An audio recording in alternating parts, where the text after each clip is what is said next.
अवचेतन मन की शक्ति का लोगों से परिचय कराने के बाद डॉक्टर जोसेफ मर्फी ने एक और बेहतरीन किताब लिखी। इस बार उन्होंने मन की शक्ति के एक और नए आयाम पर फोकस किया। इस बार उन्होंने बताया कि कैसे आप अपने मन को कंट्रोल करके धन को आकर्षित कर सकते हैं। इस किताब का नाम है धन को आकर्षित कैसे करें। कहते हैं कि सिर्फ सोचने से पैसा नहीं कमाया जा सकता, लेकिन डॉक्टर मर्फी के इस बारे में विचार काफी अलग थे। उनका मानना था कि सोचने से ही आप पैसे कमा सकते हैं और अमीर बन सकते हैं।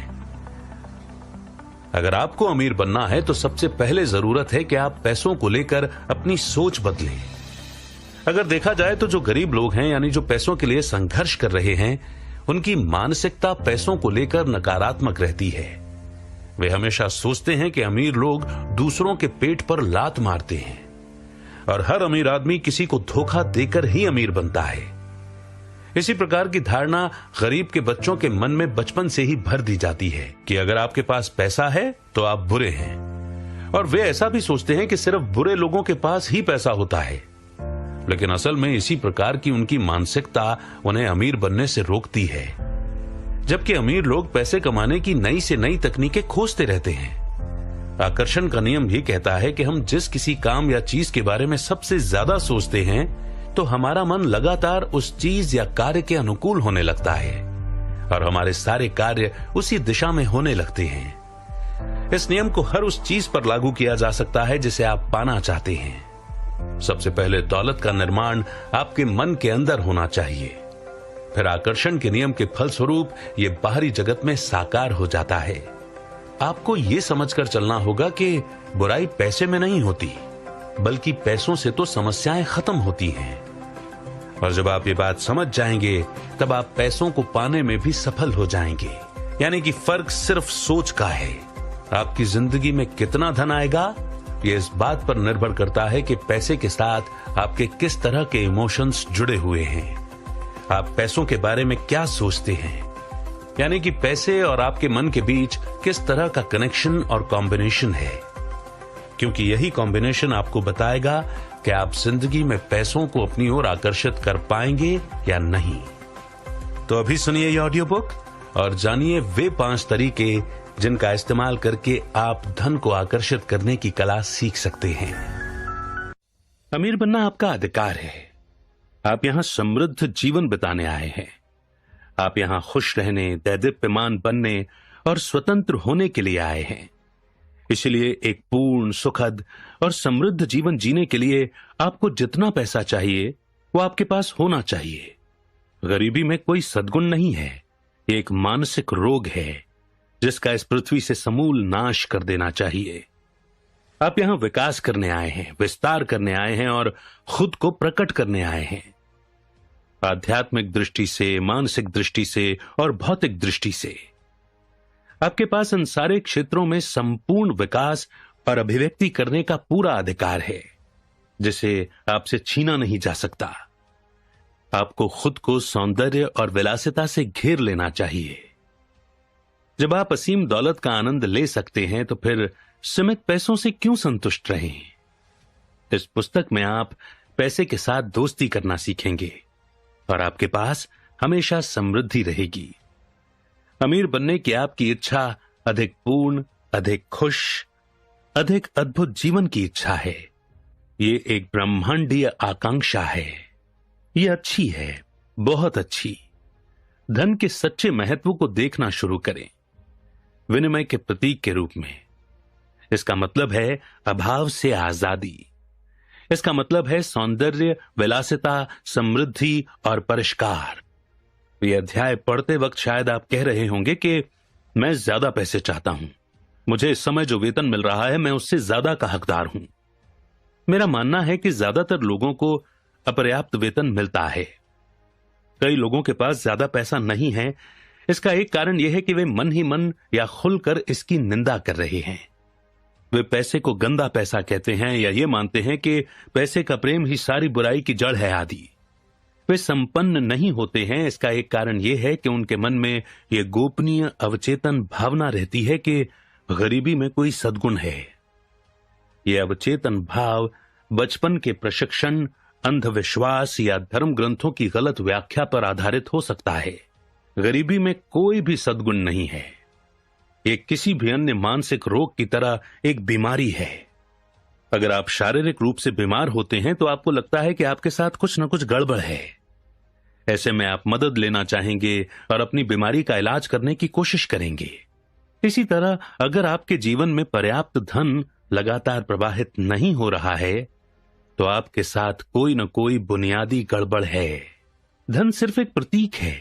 इसके विनिमय के रूप सदियों से बदलते रहे हैं, जैसे नमक, मनके और कई प्रकार की लुभावनी चीजें।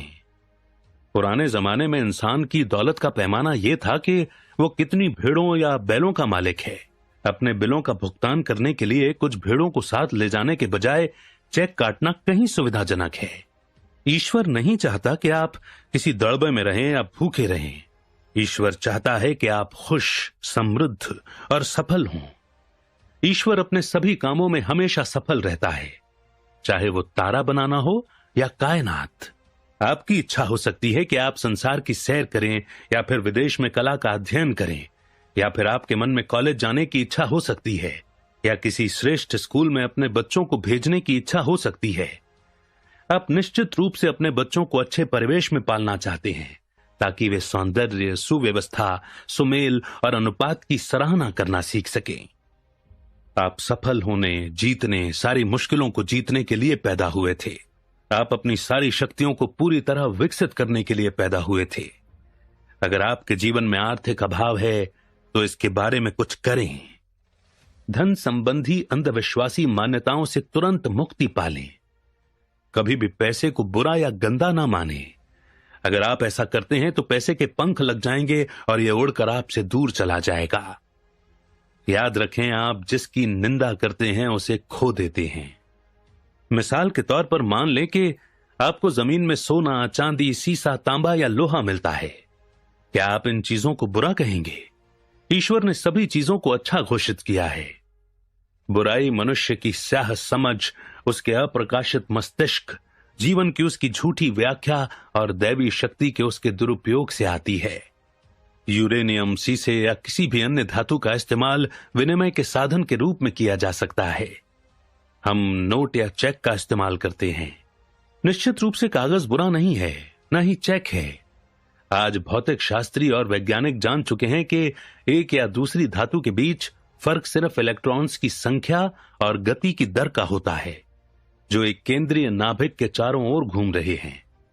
वे अब शक्तिशाली साइक्लोट्रॉन्स में परमाणुओं की बमबारी करके एक धातु को दूसरी धातु में बदल रहे हैं। सोना निश्चित स्थितियों के पारे में बदल जाता है। ऐसा लगता है कि कुछ समय बाद सोना, चांदी और दूसरी धातुओं को रासायनिक प्रयोगशालाओं में कृत्रिम रूप से बनाया जा सकेगा। मैं इलेक्ट्रॉन्स, न्यूट्रॉन्स, प्रोटॉन्स और आइसोटॉप्स में कोई बुराई देखने की कल्पना नहीं कर सकता। आपकी जेब में रखा कागज इलेक्ट्रॉन्स और प्रोटॉन्स से बना है, जो अलग तरीके से व्यवस्थित है। उनकी संख्या और गति की दर अलग है। सिर्फ इसी मायने में वो कागज आपकी जेब में रखी चांदी से भिन्न है। कुछ लोग कहेंगे, ओह, लोग पैसों के लिए लोगों की जान ले लेते हैं, वे पैसों के लिए चोरी करते हैं। ये सच है कि पैसे का असंख्य अपराधों से संबंध रहा है, लेकिन इससे ये बुरा नहीं बन जाता। कोई आदमी किसी की जान लेने के लिए किसी दूसरे को $50 देता है, उसने एक विनाशकारी उद्देश्य से पैसे का दुरुपयोग किया है। आप बिजली का इस्तेमाल किसी की जान लेने के लिए कर सकते हैं या इससे घर में प्रकाश कर सकते हैं। आप पानी का इस्तेमाल किसी शिशु की प्यास बुझाने के लिए कर सकते हैं या इसमें उसे डुबो भी सकते हैं। आप आग का इस्तेमाल किसी बच्चे को गर्मी देने या उसे जलाकर मार डालने के लिए कर सकते हैं। एक और उदाहरण यह है कि आप अपने बगीचे से मिट्टी लाकर अपने कॉफी के कप में डाल देते हैं। आपने गलत किया है, बुराई आपकी है। मिट्टी बुरी नहीं है, न ही कॉफी है। मिट्टी को गलत जगह पर डाला गया है। इसकी असली जगह आपका बगीचा है। इसी तरह अगर आपके अंगूठे में सुई चुभ जाती है तो यह बुरी नहीं है। सुई की जगह सुई दान में है, आपके अंगूठे में नहीं। हम जानते हैं कि प्रकृति की शक्तियां या तत्व बुरे नहीं होते। ये तो हमारे इस्तेमाल पर निर्भर करता है कि वे हमें फायदा पहुंचाते हैं या हमारा नुकसान करते हैं। एक आदमी ने एक बार मुझसे कहा था, मैं दिवालिया हूं, मुझे पैसा पसंद नहीं है, ये सारी बुराई की जड़ है। पैसे का प्रेम अगर बाकी सारी चीजों से प्रबल होगा तो तरफा और असंतुलित हो जाएंगे। आप संसार में अपनी शक्ति या सत्ता का समझदारी से इस्तेमाल करने आए हैं। कुछ लोग शक्ति की चाह रखते हैं, बाकी पैसे की। अगर आपका दिल पैसे पर लट्टू हो जाता है और आप कहते हैं कि बस मैं तो इसी को चाहता हूं, मैं अपना सारा ध्यान पैसे के संग्रह पर केंद्रित करने जा रहा हूं, दूसरी कोई चीज मायने नहीं रखती, तो आप पैसा कमा सकते हैं और दौलत इकट्ठी कर सकते हैं, लेकिन आप भूल रहे हैं कि आप यहां पर एक संतुलित जीवन जीने के लिए आए हैं। इंसान सिर्फ रोटी से ही नहीं जीता है। मिसाल के तौर पर अगर आप किसी संप्रदाय या धार्मिक समूह के सदस्य हैं और इसके बारे में कट्टर बन जाते हैं, खुद को अपने दोस्तों, समाज और सामाजिक गतिविधियों से अलग कर लेते हैं, तो आप असंतुलित, अंतर्मुखी और कुंठित हो जाएंगे। प्रकृति संतुलन पर जोर देती है। यदि आपका सारा समय बाहरी चीजों और संपत्ति में ही लगा रहे तो आपकी मानसिक शांति, मधुर संबंध, प्रेम, खुशी या आदर्श स्वास्थ्य से वंचित हो जाएंगे। आप पाएंगे कि आप कोई भी ऐसी चीज नहीं खरीद सकते जो असली है। आप दौलत का संग्रह कर सकते हैं या मिलियनों डॉलर इकट्ठे कर सकते हैं। यह अपने आप में बुरा नहीं है। बुरा तो तब होता है जब आप हर दूसरी चीज से परे सिर्फ पैसे से प्यार करें। पैसे से बेइंतहा प्रेम ही कुंठा, निराशा और मोह भंग का परिणाम देता है। इस अर्थ में यह आपकी बुराई की जड़ है। पैसे को अपना एकमात्र लक्ष्य बनाकर आपने गलत चुनाव किया है। आपने सोचा था कि आपको सिर्फ यही चाहिए था, लेकिन अपनी तमाम कोशिशों के बाद आपको पता लगा कि आपको सिर्फ पैसा नहीं चाहिए था। आपको दरअसल जो चीज चाहिए थी वो थी सच्ची जगह, मानसिक शांति और समृद्धि। वैसे अगर आप चाहें तो आपके पास लाखों करोड़ों डॉलर होने के बावजूद मानसिक शांति, मधुर संबंध, आदर्श स्वास्थ्य और दैवीय अभिव्यक्ति रह सकती है। हर व्यक्ति पर्याप्त पैसे चाहता है। कोई नहीं चाहता कि उसके पास बस गुजर बसर लायक ही पैसे रहें। इंसान समृद्धि चाहता है, उसे ये मिलना चाहिए। भोजन, वस्त्र, घर, यातायात के बेहतर साधनों की अभिव्यक्ति, प्रजनन और समृद्धि के लिए हमारी जो आकांक्षाएं, इच्छाएं और आवेग हैं, वे सब ईश्वर के दिए हैं, दैवीय हैं, अच्छे हैं। लेकिन इन आवेगों, इच्छाओं और आकांक्षाओं को हम गलत दिशा दे सकते हैं, जिससे हमें अपने जीवन में बुरे या नकारात्मक अनुभव हो सकते हैं। मनुष्य की प्रकृति बुरी नहीं है। आप में कोई बुरा स्वभाव नहीं है। ये तो ईश्वर है, शाश्वत प्रज्ञा है, जीवन है जो आपके जरिए अभिव्यक्ति चाह रहा है। मिसाल के तौर पर एक लड़का कॉलेज जाना चाहता है, लेकिन उसके पास पर्याप्त पैसे नहीं हैं। वो आसपास के दूसरे लड़कों को कॉलेज और यूनिवर्सिटी जाते देखता है। उसकी इच्छा बढ़ जाती है और वो खुद से कहता है कि मैं भी कॉलेज में पढ़ना चाहता हूं। ये लड़का कॉलेज जाने के उद्देश्य से चोरी कर सकता है या पैसों का गबन कर सकता है। कॉलेज जाने की इच्छा मूलतः अच्छी थी, लेकिन समाज के कानूनों, अनुरूपता के वैश्विक नियम या स्वर्णिम नियम की अवहेलना करके उसने इस इच्छा को गलत दिशा दे दी, जिससे वो मुश्किल में पड़ गया। बहरहाल अगर ये लड़का मन के नियमों को जानता और उसे पता होता कि उसमें कॉलेज जाने के लिए आध्यात्मिक शक्ति का उपयोग करने की पूर्ण क्षमता है, तो वो आजाद रहता और जेल नहीं जाता। उसे जेल में किसने डाला? उसने खुद। जिस पुलिस वाले ने उसे जेल में बंद किया वो इंसानी कानूनों का एक प्रतीक था, जिन्हें उसने तोड़ा था। चोरी करके और दूसरों को नुकसान पहुंचाकर उसने पहले खुद को अपने मन में कैद किया। इसके बाद डर और अपराध बोध की चेतना आई। पहले उसके दिमाग की कैद आई, जिसके बाद ईंट पत्थर से बनी जेल की दीवारें आईं। पैसा ईश्वर की संपन्नता, सौंदर्य, परिष्कार और समृद्धि का प्रतीक है। इसका इस्तेमाल असंख्य तरीकों से मानवता को लाभ पहुंचाने के लिए समझदारी भरे, विवेकपूर्ण और सृजनात्मक तरीके से करना चाहिए। ये किसी देश के आर्थिक स्वास्थ्य का प्रतीक है। जब आपका रक्त स्वतंत्रता से प्रवाहित होता है तो आप स्वस्थ होते हैं। इसी तरह जब पैसा आपके जीवन में स्वतंत्रता से प्रवाहित होता है तो आप आर्थिक दृष्टि से स्वस्थ होते हैं। जब लोग पैसे का संचय करना शुरू करते हैं, इसे पेटी में बंद करके रखने लगते हैं और डर जाते हैं, तो आर्थिक रोग आ जाता है। 1929 में शेयर बाजार की भारी गिरावट मनोवैज्ञानिक दहशत का परिणाम थी। डर ने हर जगह लोगों के दिमाग को जकड़ लिया था। ये एक तरह का नकारात्मक सम्मोहन था। आप एक व्यक्तिपरक और वस्तुपरक संसार में रह रहे हैं। आपको मानसिक शांति, प्रेम, सौंदर्य, मधुर संबंध, खुशी और हंसी जैसे आध्यात्मिक आहार को नजरअंदाज नहीं करना चाहिए। आध्यात्मिक शक्ति का ज्ञान सभी तरह की अमीरी के राजमार्ग तक पहुंचने का साधन है। चाहे आपकी इच्छा आध्यात्मिक हो, मानसिक हो या भौतिक हो। मानसिक नियमों या आध्यात्मिक सिद्धांत का विद्यार्थी जानता है और यकीन करता है कि आर्थिक स्थिति चाहे जैसी हो, शेयर बाजार के उतार चढ़ाव कैसे भी हों, मंदी हो, हड़तालें हो, युद्ध हो या दूसरी कैसी भी परिस्थितियां हो, वो हमेशा समृद्ध रहेगा, चाहे पैसा कोई भी रूप धारण कर ले। इसका कारण यह है कि वो दौलत की चेतना में रहता है। इस विद्यार्थी ने मन में खुद को यकीन दिला दिया है कि दौलत उसके जीवन में हमेशा खुलकर प्रवाहित हो रही है और हमेशा दैवीय समृद्धि मौजूद है। चाहे कल कोई युद्ध छिड़ जाए और विद्यार्थी की सारी वर्तमान संपत्ति मूल्यहीन हो जाए, जैसा कि प्रथम विश्व युद्ध के बाद जर्मन मार्क के साथ हुआ था, लेकिन इसके बावजूद वो दौलत को आकर्षित करेगा और सृष्टि उसकी परवाह करेगी, चाहे नई मुद्रा कोई भी रूप धारण कर ले। दौलत चेतना की अवस्था है। यह दैवीय आपूर्ति के सतत प्रवाह के प्रति अनुकूलित मस्तिष्क का परिणाम है। वैज्ञानिक चिंतन पैसे या दौलत को ज्वार भाटे की तरह मानता है, यानी वो बाहर जाता है लेकिन यह हमेशा लौटता है। ज्वार भाटा कभी असफल नहीं होता, न ही मनुष्य की आपूर्ति होती है, बशर्ते वो एक अथक, अपरिवर्तनीय, अमर उपस्थिति पर विश्वास करे जो सर्वत्र मौजूद है और निरंतर प्रवाहित हो रही है। जो मनुष्य अवचेतन मन की कार्य प्रणाली जानता है, वो कभी आर्थिक स्थिति, शेयर बाजार की दहशत, मुद्रा के अवमूल्यन या मुद्रास्फीति की चिंता नहीं करता है, क्योंकि उसका वास ईश्वर की सतत आपूर्ति की चेतना में है। ऐसे मनुष्य को हमेशा एक विराट उपस्थिति द्वारा आपूर्ति दी जाएगी और उसकी देखभाल की जाएगी। हवा में उड़ते पक्षियों को देखो, क्योंकि वे बोते नहीं हैं, न ही वे काटते हैं, न ही वे खलिहानों में संग्रह करते हैं, लेकिन ईश्वर पिता उन्हें बैठ भोजन कराता है। क्या तुम उनसे बेहतर नहीं हो?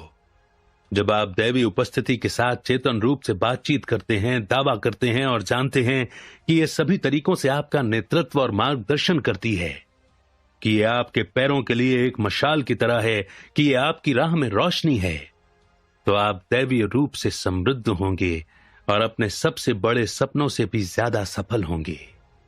सतत आपूर्ति या दौलत के विचार को अपने अवचेतन मन पर अंकित करने का एक सरल तरीका यह है, अपने मन के पहियों को रोक दें, शिथिल हो जाएं, छोड़ दें, ध्यान को गतिहीन कर दें, मन में एक उनींदी ध्यान अवस्था में चले जाएं। इससे प्रयास न्यूनतम हो जाता है। फिर एक शांत, शिथिल, निष्क्रिय तरीके से इन सरल सच्चाइयों पर विचार करें। खुद से पूछें कि विचार कहां से आते हैं, दौलत कहां से आती है, आप कहां से आए थे, आपका मन कहां से आया था। आपको एक ही स्रोत की ओर ले जाया जाएगा।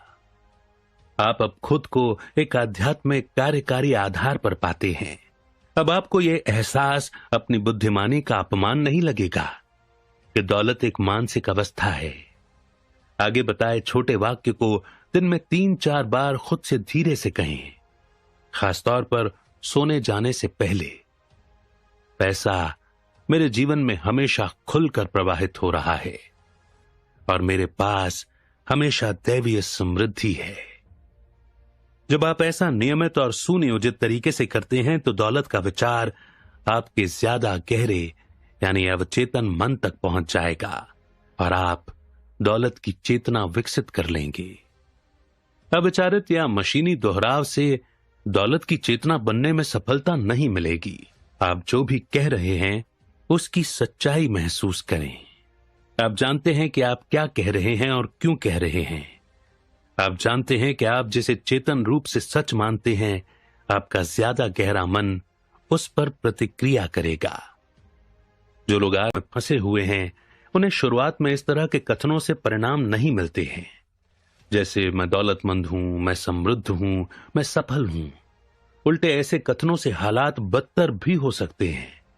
इसका कारण यह है कि अवचेतन मन दो विचारों में से ज्यादा प्रबल विचार, मनोदशा या भावना को ही स्वीकार करेगा। जब वे देखते हैं कि मैं दौलतमंद हूं तो उनकी अभाव की भावना ज्यादा बड़ी है और उनके भीतर से आवाज आती है, नहीं, तुम दौलतमंद नहीं हो, तुम तो कंगाल हो। अभाव की भावना ज्यादा प्रबल है। इसीलिए हर कथन अभाव की मनोदशा को जागृत करता है और इस वजह से उनका अभाव बढ़ जाता है। इससे उबरने के लिए शुरुआत में लोगों को ऐसी बात कहनी चाहिए जो उनके चेतन और अवचेतन मन दोनों को स्वीकार हो। तब कोई विरोध नहीं रहेगा। हमारा अवचेतन मन हमारी मान्यताओं, भावनाओं, विश्वासों को स्वीकार करता है। ये उसे स्वीकार करता है जिसे हम चेतन रूप से सच मानते हैं।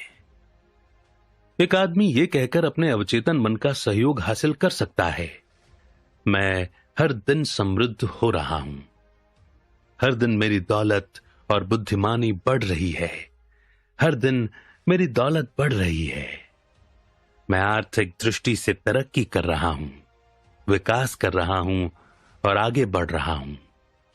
इन कथनों से मन में कोई संघर्ष उत्पन्न नहीं होगा। मिसाल के तौर पर अगर किसी सेल्समैन की जेब में सिर्फ 10 सेंट हैं तो वो आसानी से ये स्वीकार कर सकता है कि कल उसके पास ज्यादा पैसे हो सकते हैं।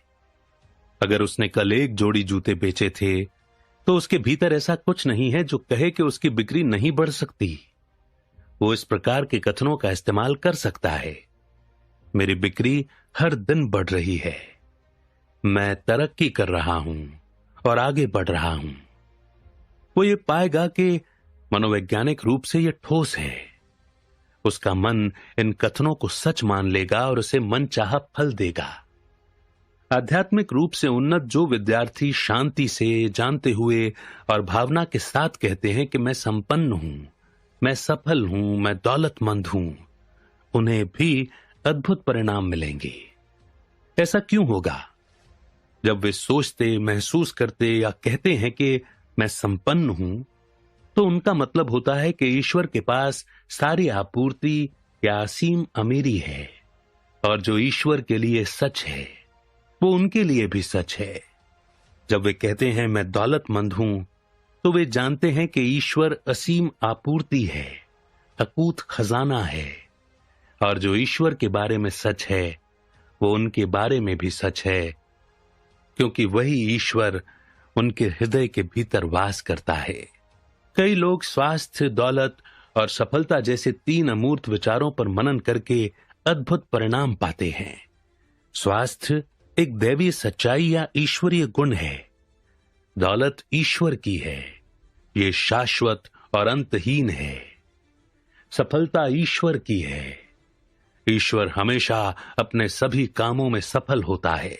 इनसे उल्लेखनीय परिणाम पाने के लिए वे दाढ़ी बनाते वक्त एक आईने के सामने खड़े होकर 5-10 मिनट तक खुद से कहते रहते हैं, स्वास्थ्य, दौलत और सफलता। वे ये नहीं कहते मैं स्वस्थ हूं या मैं सफल हूं। वे अपने मन में कोई विरोध उत्पन्न नहीं करते। वे शांत और शिथिल होते हैं। इस तरह मन ग्रहणशील और निष्क्रिय होता है। इसी अवस्था में वे ये शब्द दोहराते रहते हैं। इससे आश्चर्यजनक परिणाम मिलते हैं। दरअसल वे उन सत्यों के साथ तादात्म्य स्थापित कर रहे हैं जो शाश्वत, अपरिवर्तनीय और अमर है। आप दौलत की चेतना विकसित कर सकते हैं। इस पुस्तक में वर्णित और विस्तार से बताए सिद्धांतों पर अमल करें।